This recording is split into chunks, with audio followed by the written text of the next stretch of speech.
Okay. All right, we are live, and welcome to our weekly team training for Pay It Forward. I am Crystal, the founder of Pay It Forward, and I'm so excited to be here with you guys this week as we are in, I almost said September, as we're in October.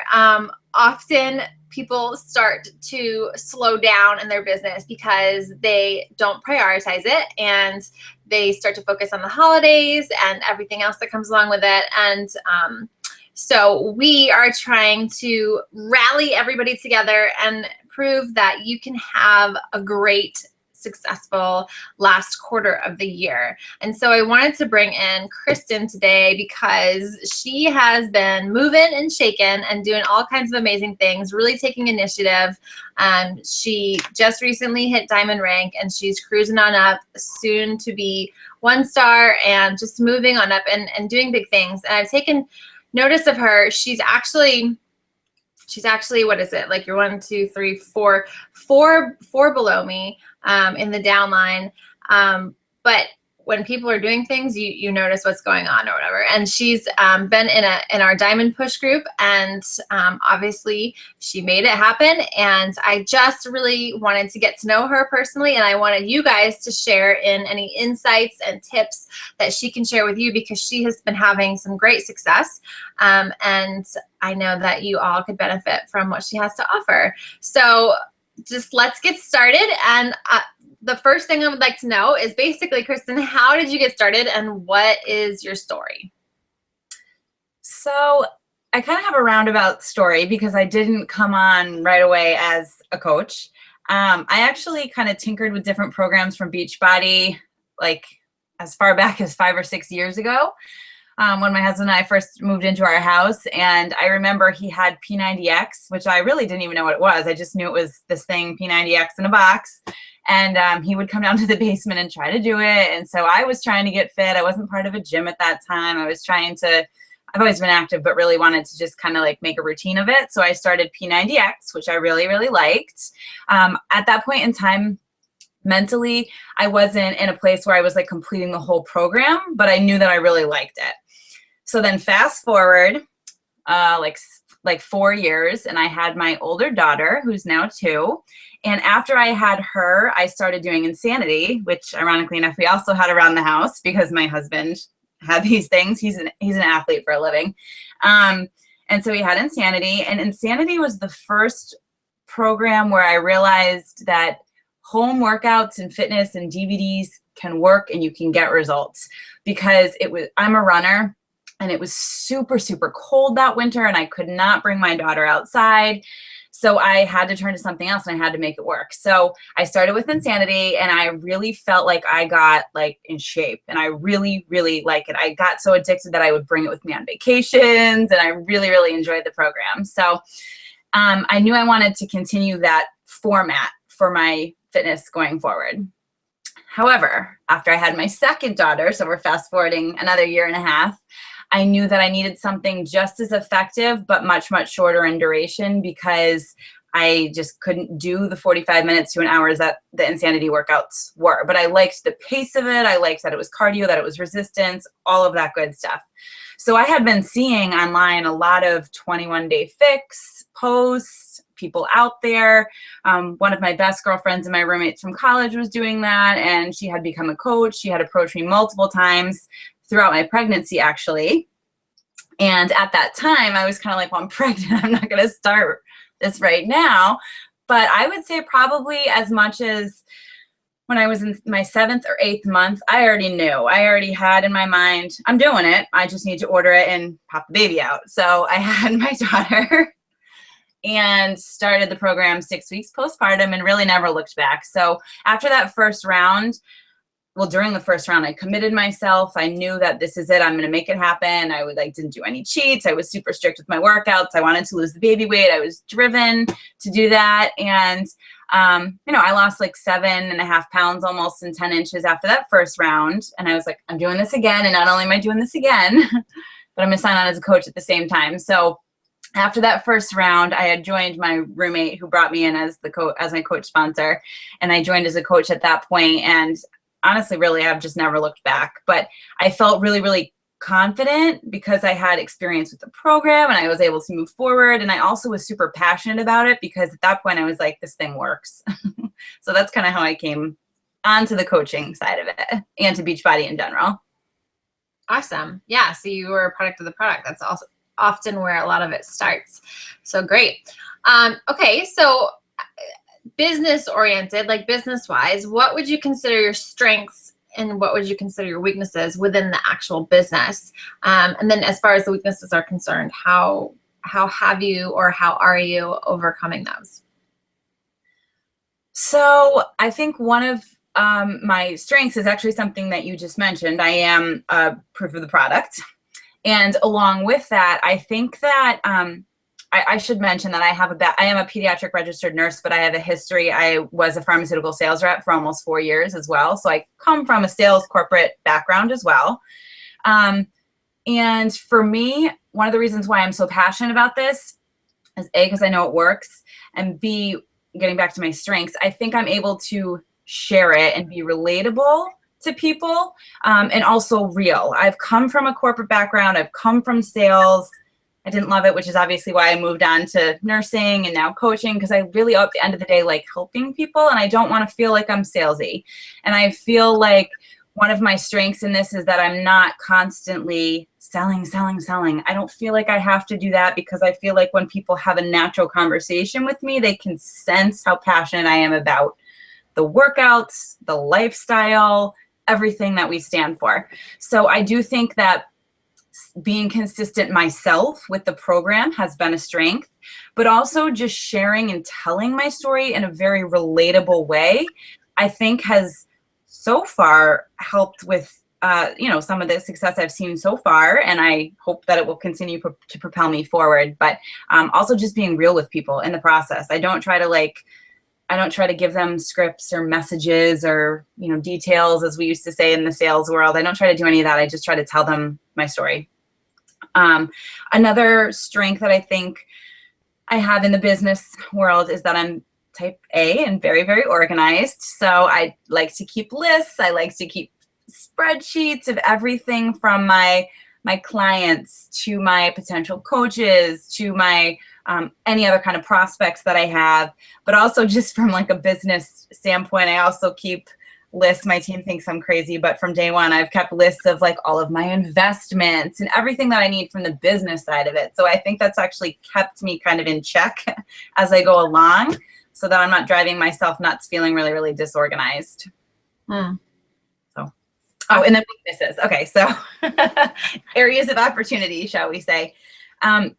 Because I'm type A and kind of driven and all that kind of stuff, I do have a habit sometimes, I think, of taking on a lot all at once. And I don't think that's necessarily a bad thing, but I think everybody has a threshold for what they can take. And I've gotten to a point where I've started to try to really manage that in my business by just kind of reeling myself in and saying, all right, what are my priorities? And even if I'm just talking about one specific day, let's come up with 3 really important, most valuable priorities, whatever you want to call it, for the day. Let me focus on those. And then the next day, I'll obviously wrap up loose ends, but I can move on to some other priorities. And that sort of helped me, because when I first came on as a coach, I was on maternity leave, so I had a lot of time, but I also felt like I was taking on about like 10 or 15 things a day, and I was starting to get overwhelmed. So I had to check myself a little bit and say, you're going to burn out. So you need to just cut back a little and prioritize what's important for the day. So that's something I'm continuing to work on, because sometimes obviously we all get excited and we like to take on all these things, but I think I'm continuing to work on that, and just developing myself in general. Personal development, developing myself as a leader. I think they all go hand in hand, personal development and developing yourself as a leader within the business. And I'm continuing to work on those as well. I actually remember being on a national, or listening to a national wake up call a few months back now, where the speaker had said something that kind of stuck with me, where she said, I was a 5-star diamond coach at the time, but I wasn't acting like it. I was 5 stars. I had my spouse, my mother, my this, that, the other thing, and I was 5 stars, but I wasn't acting like a 5-star leader. And so for me, I'm a diamond coach right now, and I want to continue to move forward, 1 star, 2 star, 3 star, but I also want to continue to develop myself on the leader side of it so that I'm acting like it at that point in time too. And that might be an ongoing process. I know that, but that's the goal. Awesome. That I feel like that really ties into, I mean, one of the things that you said that stands out the most, I love how you say, because you come from a background in sales, pharmaceutical sales and whatnot. You say, I don't feel like this is selling. It's a lifestyle. And it's so funny because everybody always says, oh, I don't want to sell. I don't want to sell things. I'm like, no, it's not about that. And like you said, you feel like you just really share your story, and that really is what it is. And just to, were you hesitant at all? Did you think it was going to be a lot of sales coming into it, or did you you were confident that it wasn't like that?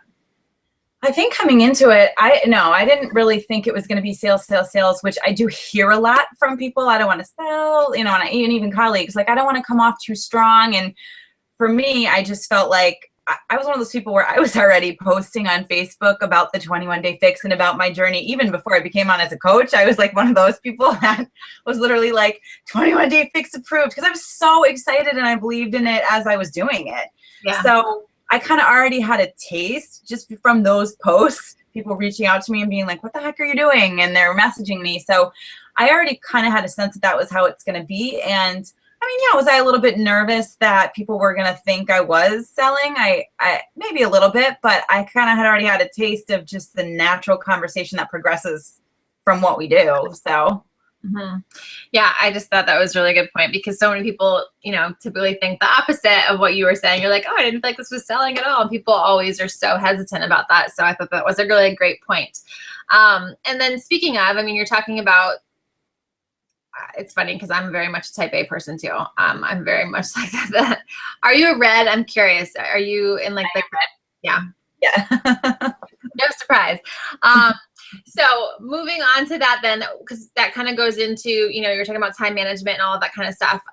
As we all, often new coaches will definitely get overwhelmed and figuring out how to manage that. And especially as you grow, things change and you have different responsibilities and all that kind of stuff. So time management is huge. So how do you manage your time? What's your family story? Kind of when do you work? That kind of thing. So I think time management for me has been a big one. And I think it's one that's going to continue to evolve, especially as you mentioned, as responsibilities become greater within the business, as you rank advance, that sort of stuff. And I'm okay with that, but I'm continuing to work on it. My family story is that I have the 2 girls, as I mentioned, and I have my husband, and I work 1 day and 1 night shift a week as a nurse. So I work around those shifts. And when I have those shifts, I plan ahead for them using systems that we have online, whether it's posting schedules or just preparing myself ahead of time for reaching out to people and that sort of thing. But the days that I'm home, which are 6 days a week with the girls, I usually try to get the bulk of my work done during nap time, because that's when I have peace and quiet. I can focus. I can go to my little area and get work done, because anybody that's a mom just knows that it's crazy trying to do it. And I want to give my kids my undivided attention. So I get most of it done during nap time, which is, usually a couple solid hours. And I really try to focus. I spend 1 hour doing all of the things that we talk a lot about in our power hours. I spend time doing that. And then I usually have one other thing that's on that priority list of mine that I want to tackle per day. So some days it might be Instagram reach out, or working with Instagress a little bit more. I'm forever trying to get my blog up and going. So some days it's working on the blog. Some days it's development stuff for my team. Some days it's training and really diving into more personal development for myself. Every day's got a different priority. So I try to do 1 to 2 hours during nap time. If I can get myself up and get my workout in the morning before they're awake, I'll also try to sneak in my inviting first thing in the morning, because I don't want that hanging over my head. And I make it a minimum to do 5 people a day, but I usually like to be up around 15 to 20 if I can, depending on the day. But I like to get that done in the morning, either before or after my workout, non-negotiable. That way it's not hanging over my head. And then what I usually like to do is after they're in bed, I might spend another like 30 to 40 minutes. And that at that point, it's usually not, it is some leftover things from the day if I haven't got that done. But at that point, what I like to try to make it is, any new messages that have come in since nap time or whatever else, I like to try to respond. Or if I know it's going to be a lengthy interaction, I'll at least respond to that person and say, hey, I'll touch base with you tomorrow. I've got something going on tonight, whatever it is, just so that they know I'm in touch with them or I will be in touch with them. I don't want to be working all day long. So I normally like to shut it off and just have some time for when my husband gets home. He kind of gets home on the later side too. He's got long days. So kind of works out that I can squeeze in a little bit more after nap time, and then him and I can have time at night, because I don't want to sacrifice that for the business either. So I try to have that shut off time. And then I also try to devote my weekends when we're all around and we don't, we either have family events or we have a family day or whatever's going on. I like to devote my weekends to the family too. That way we can have that time and not miss out on that. Because that's the whole point of me doing all this work anyways, is to be able to, have more time with my family and things like that. Right. Awesome. And that's the thing, is like time management is going to look different for everybody. I mean, a lot of us on this team are moms, but there's a lot of people who aren't as well. And there's a lot of people who have full-time jobs. There's a lot of people, who are stay-at-home moms, whatever. You have, full-time, but, 2-day job. And so it's going to look different for everybody, but I think it's always beneficial for people to hear how different people manage different things. And it really is about what are your priorities. And so typically, I mean, I know, there are some coaches who, and I was just talking about this with another coach the other day, will work, the top 10 coaches, they'll blast out like 10, 15 hours and they just go balls to the wall and stuff like that. And I think a common, which that's not horrible if that's what you choose to do, but a common trend on our team and Epic Dream Team as well tends to be that we have come into this for that time freedom as well as financial freedom. And so that's huge even going into it. So for me, I started out just doing 1 hour a day for my first year. And now I'm in my third year, I work 3 to 5 hours a day, and I'll never work more than that because that's my priority. And and you can still be successful in that way and stuff. And just so there's different ways of doing it. And so I think it's really beneficial to hear how other people do that. Before you go to the next question, I wanted to kind of stem off of what you said about inviting, because I was like, people are going to be wondering. They want to know. Inquiring minds will want to know. When you said that you do your inviting, because inviting is one of those things, like you said, you get it done out of the way so it's not hanging over your head, because it is one of those, things that people will put off, and it's not necessarily the funnest thing, even though it's bringing you a chance to help people and grow your business. But you said you do a minimum of 5 up to like 15 people a day. So my question to you is, how are you finding that many people to invite consistently on a regular basis? Because I know people ask me this all the time.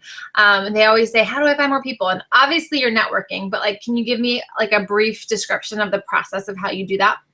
Yeah. So, and this is an ongoing thing as well, but I think inviting goes hand in hand with expanding your network, as you had mentioned. And so when I'm also inviting, I try to, at least for me, sometimes it's getting to the point now where growing my network is hard just by Facebook, just by the suggested people and the people you may know, because I feel like I've gone in and friended so many of them now. But that is part of it. Becoming part of groups and stuff, finding people that way has been good. But when I go in and I find those people, what I do is I keep lots of lists. And I try to classify people into categories. That's helped me. So in my mind, I do a lot of brainstorming on paper, in my mind, when I'm out, wherever. But it helps me to group them into categories. So when I was first starting and first inviting, the first group of people that I went into was like busy mamas, because I know that's my niche. I know people see me. So I try to brainstorm or look on Facebook, or at least try to keep an eye out for on my Facebook feed or on my Instagram feed people that were posting, and I'd be like, oh, busy mama, and keep a list, and then I'd go back to my list and write. So busy mamas, busy professionals, coworkers that I know have the same kind of schedule as me, athletes or fitness fanatics, whatever. I try to group them into categories and keep a list in my notebook. It's just an ongoing list all the time of people, so that when I have that moment in the morning, I literally can bring out my notebook and I can be like, all right, well, there's 10 people. I'm going to message. And I'm sure we're going to talk a little bit about, you know, how I get all these people and stuff too. So I'll get into that. But I like to send messages to those people because I already have them in a list in front of me. I know who I'm going to send messages to. And it's like a non-exhaustive list. It's an exhaustive list. I'm sorry. I keep going and I keep adding people to it. But a lot of the times what I do to find people is I will look on Facebook on my wall and see who's posting. And then I will try to take the first 2 or 3 people on my wall at any given point. I will go into their wall and I'll click on friends, and then I'll go into, you can see how many mutual friends you have in common. So if we have like 25 mutual friends in common or something, it's, somebody that you have a high chance of knowing. So that's how I try to find extra people that I might not have otherwise found just by the friends you might know or the suggested friends. So every day at a different time, because it's always somebody different that posted, I try to pull up 2 to 3 new people and go into their friends list and build that way. I'm still working with Instagram, really just kind of getting myself into that scene. But that's what I've been doing on Facebook to expand and then to invite, to make it simple. Awesome. Thank you. Thank you for answering that. Okay, so let's talk about Success Club, because Success Club is the most measurable way of how we move our business forward. So you have been hitting Success Club every single month, and you've had high numbers as well. It's not like you've just been hitting Success Club 5 or whatever else. You've been having pretty high numbers. So how do you make that happen? What are some of the things that you do to ensure and make it that you're doing it? So I would say first and foremost, I have said since day one in my mind, it's going to be non-negotiable. And I'm really one of those people that if you tell yourself it, I think it helps, but you also have to really believe it. So telling yourself it, believing it, and then the last little piece is that you have to take action. I had 1 month, which was September, which was horrible, and I got Success Club 6, I think, which was one of my lowest. And that's still great, don't get me wrong, but it was one of my personal lowest. And I literally remember signing on every day onto my Coach Online office and checking things out. And I don't know what I was expecting to see. I don't know if I was expecting to see you have 5 new customers, you have 2 new personally sponsored coaches, because that month my inviting was slacking. I was busy. There were things going on at work. I don't know how the heck I expected to achieve Success Club high numbers if I wasn't doing the work. So taking action is huge. You're not going to see results if you're not doing something to get them.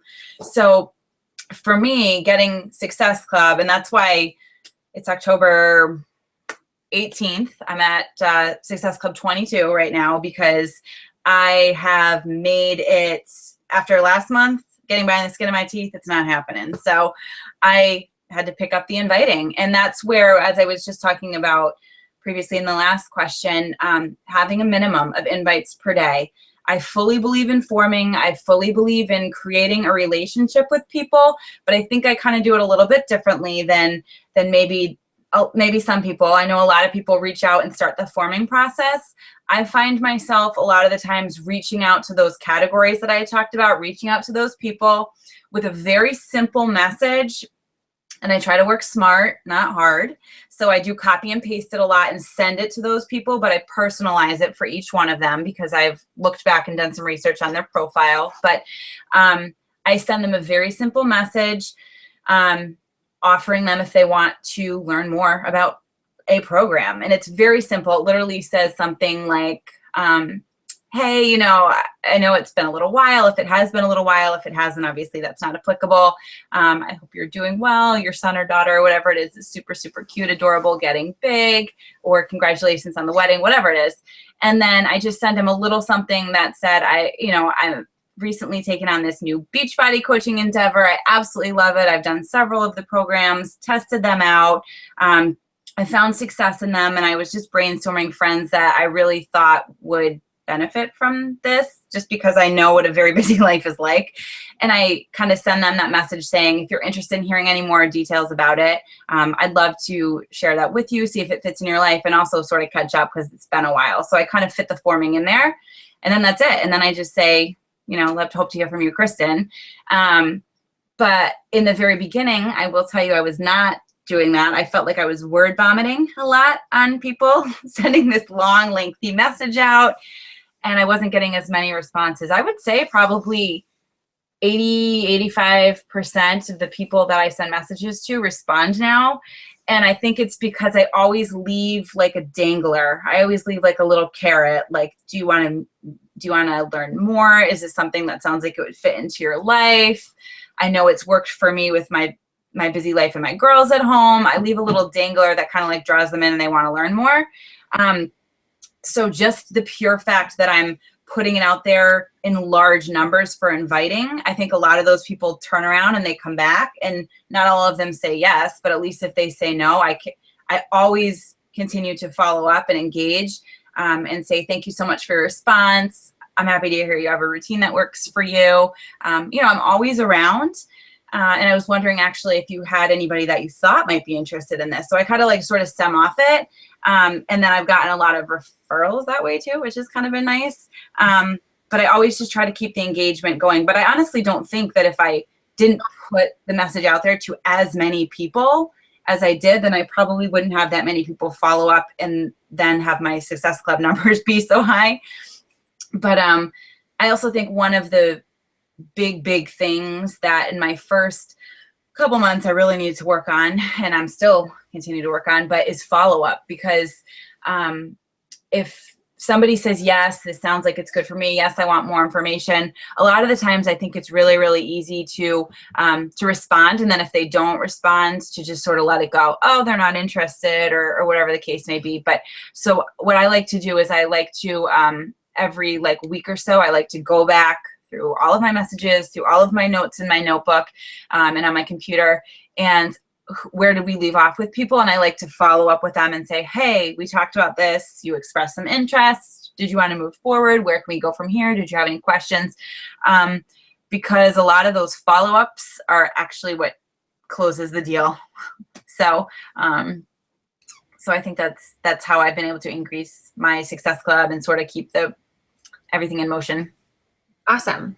And yeah, the follow-up is huge, because often people think, I don't want to be pushy, and it's not being pushy. The fact that if you don't follow up after you invited someone to something, then it's going to seem like all you cared about was getting the sale in the first place. Like, the fact that I think that, I like how you shared kind of what you say and how you invite, because it's a very nonchalant kind of approach. It's not like, do you want to join my challenge group? It's 30 days and or whatever else. And like, or this program is amazing. This is why you need to do it. What do you think? It's more of just like, hey, this is what I'm doing. And hey, I thought you would be great at it. And making it, like you said, personalized. Again, it's kind of nonchalant. It's not in your face. It's not like a very, direct, like, in your face kind of thing. So that's why you're getting such a great response, how so many people are responding. Because often, coaches say they don't want to be salesy, and then they end up being salesy because they get so like caught up in it and overthink it. So, I mean, obviously this probably goes along with how you're doing it and stuff, but like, as far as getting your coaches, where do most of your coaches come from, and what's your strategy or system with that? Like, so a lot of my coaches come from my challenge groups, and a lot of the coaches are people that I've kind of had an eye on in my challenge groups, and they're either really active and engaged, or they're drinking the Shakeology, or actually I think I have like a handful of coaches that have come from people that I've reached out to, because I'm getting better at this, but I wasn't I've only been in this coaching business now for 5 months, but in the first few months, I don't even think I was really inviting to the coaching opportunity, just straight out. But I watched a summit presentation in one of the training groups, the Diamond group, that talked about, inviting to the coaching opportunity. And if you're going to be a top coach, you need to be recruiting coaches and doing well. So I've sort of just had my eye on my Facebook wall and feed and all that kind of stuff too, and kind of pinpointing, all right, who's really into fitness, or who's seeming like they're posting a lot about this workout stuff and all that kind of stuff, and who's passionate. So I've been messaging much more just to the coaching opportunity as well, and stimulating conversation that way and getting people to sign on as coaches, which is great. But I also think that, they come from challenge groups, they come from messaging, but I think that a lot of the way that people actually take the leap of faith and sign up is that I try to actually talk to people. This is not rocket science, but the minute they talk to me about Shakeology, or the minute they talk to me about coaching, I try to get them on the phone. So I say to them, this is going to be confusing over text message, over Messenger. It's much better just to do a 20-minute call. And then once we get started, it's almost always like an hour conversation because they get so excited about it. Yeah.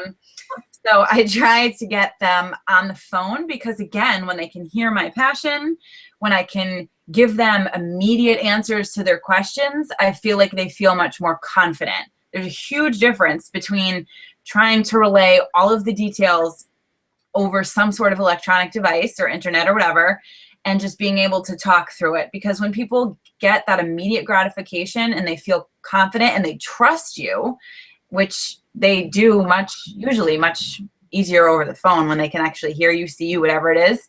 I feel like that's actually what's helped me sort of sign on them versus just constantly having the conversation and it not going anywhere. So they do come from various places, but I think the key to actually closing the deal, not to sound salesy, but to actually get them to sign on is having a live conversation.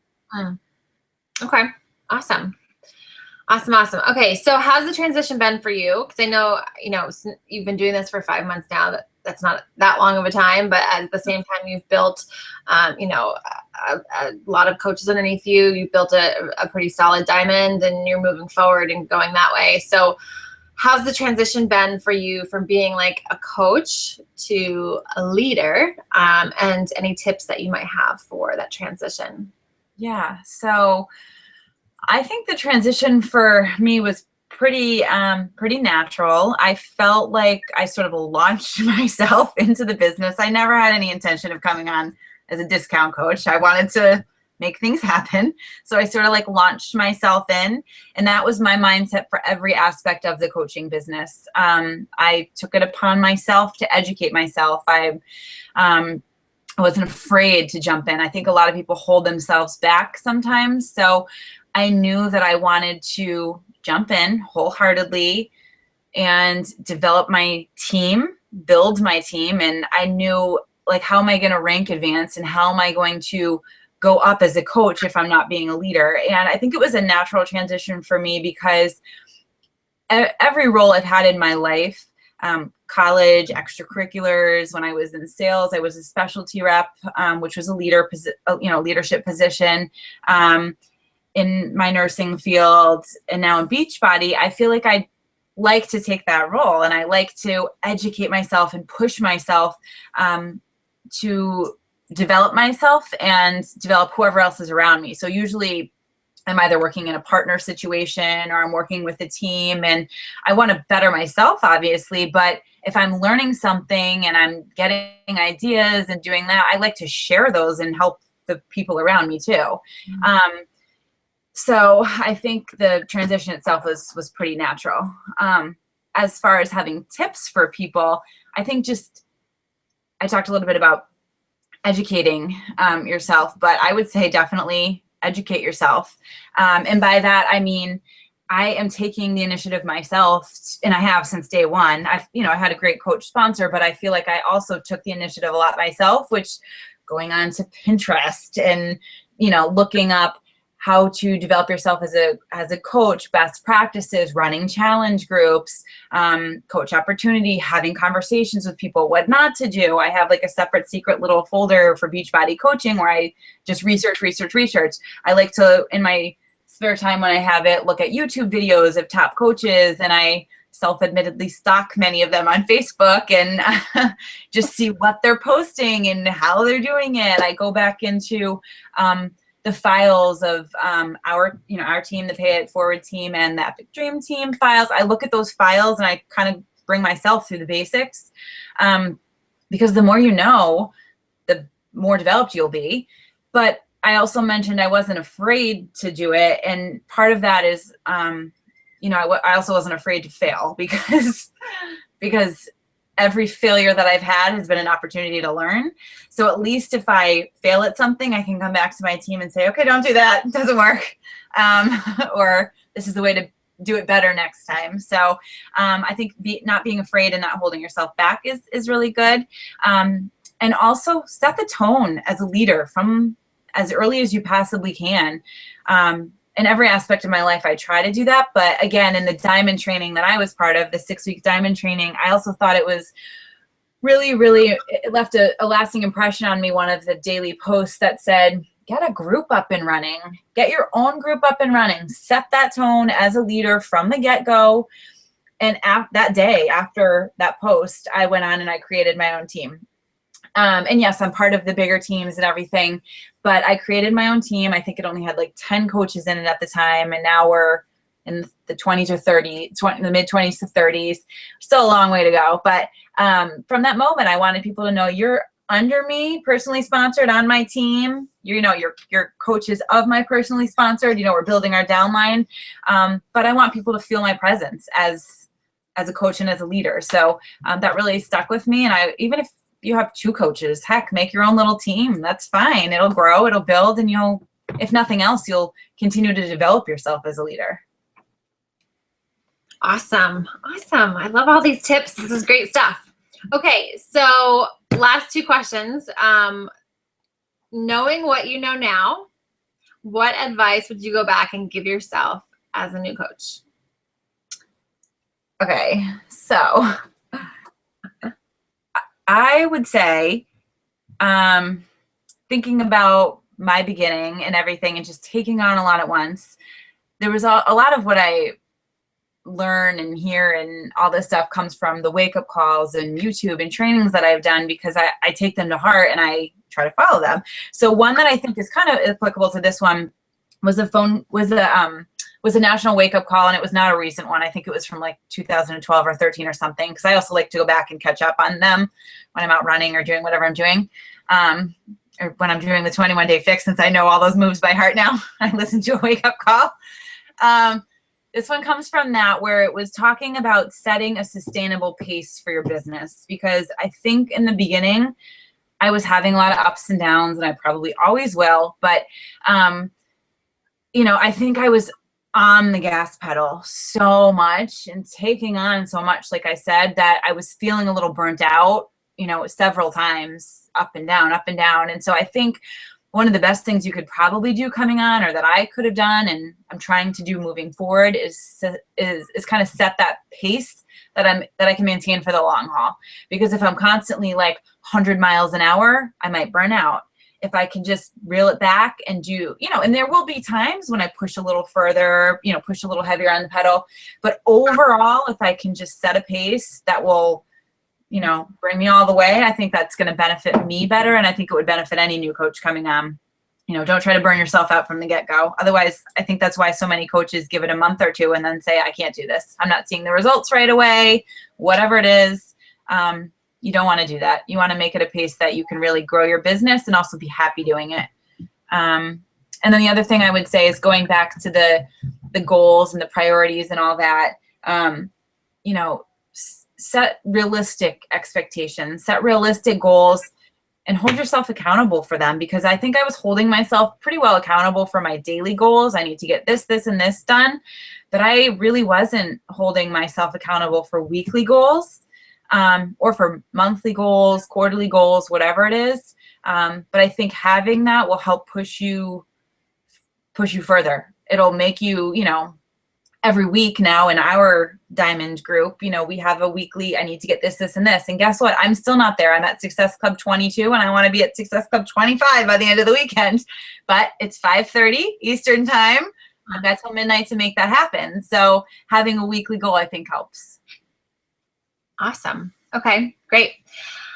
Okay, so lastly, so speaking of goals, what are your goals for the rest of this year? And then I'm curious to hear like your big, hairy, I know I asked you this the other day, your big, hairy, audacious goals, the bags. Okay, so I sometimes set goals for myself that I know I can hit.